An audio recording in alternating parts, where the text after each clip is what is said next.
जय श्री राधे राधे भक्तों, आप सभी को पुत्रदा एकादशी व्रत की हार्दिक शुभकामनाएं। पुत्रदा एकादशी का व्रत पुत्र की प्राप्ति के लिए किया जाता है।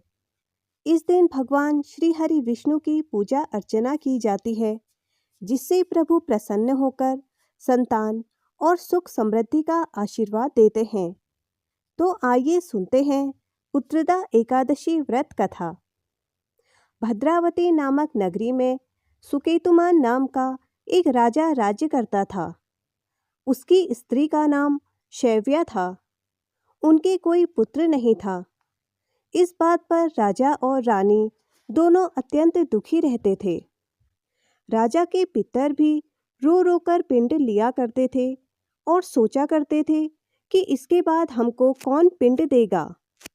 राजा को भाई बांधव, धन, हाथी घोड़े, राज्य और मंत्री, इन सब में से किसी से भी संतोष नहीं था।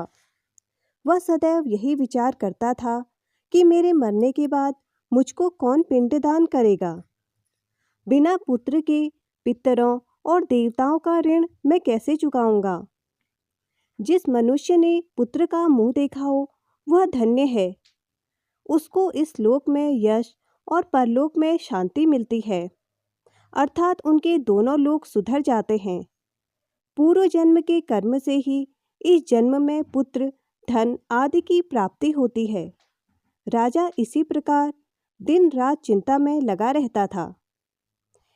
एक समय तो राजा ने अपने शरीर को त्याग देने का निश्चय किया, परंतु आत्मघात को महान पाप समझकर उसने ऐसा नहीं किया। एक दिन राजा मन में ऐसा ही विचार कर अपने घोड़े पर चढ़कर वन को चल दिया तथा पक्षियों और वृक्षों को देखने लगा। उसने देखा कि वन में मृग, व्याघ्र, सुअर, सिंह, बंदर, सर्प आदि सब भ्रमण कर रहे हैं।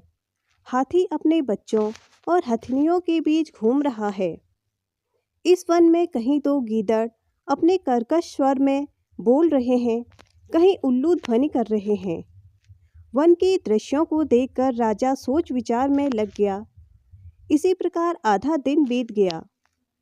वह सोचने लगा कि मैंने कई यज्ञ किए, ब्राह्मणों को स्वादिष्ट भोजन से तृप्त किया, फिर भी मुझको दुख प्राप्त क्यों हुआ।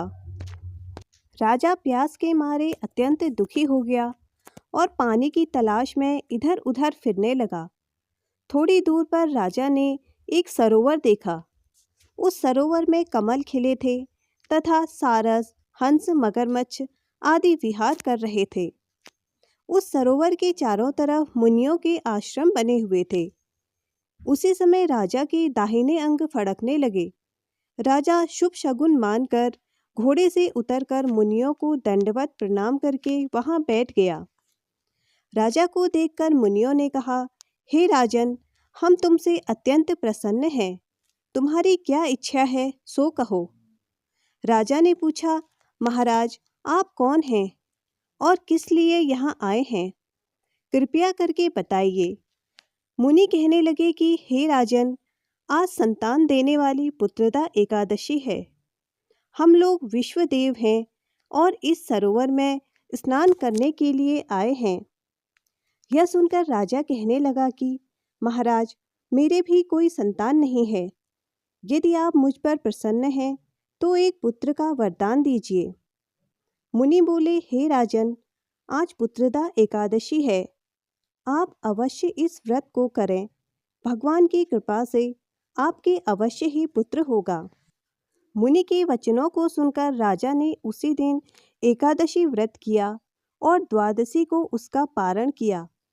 इसके पश्चात मुनियों को प्रणाम करके महल में वापस आ गया।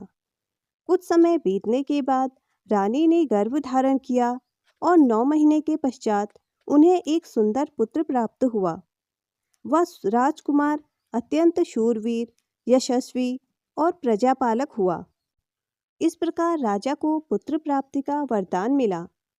जो भी मनुष्य इस व्रत को करता और इस कथा को सुनता है, उसे अवश्य ही पुत्र की प्राप्ति होती है और अंत में स्वर्ग की प्राप्ति होती है।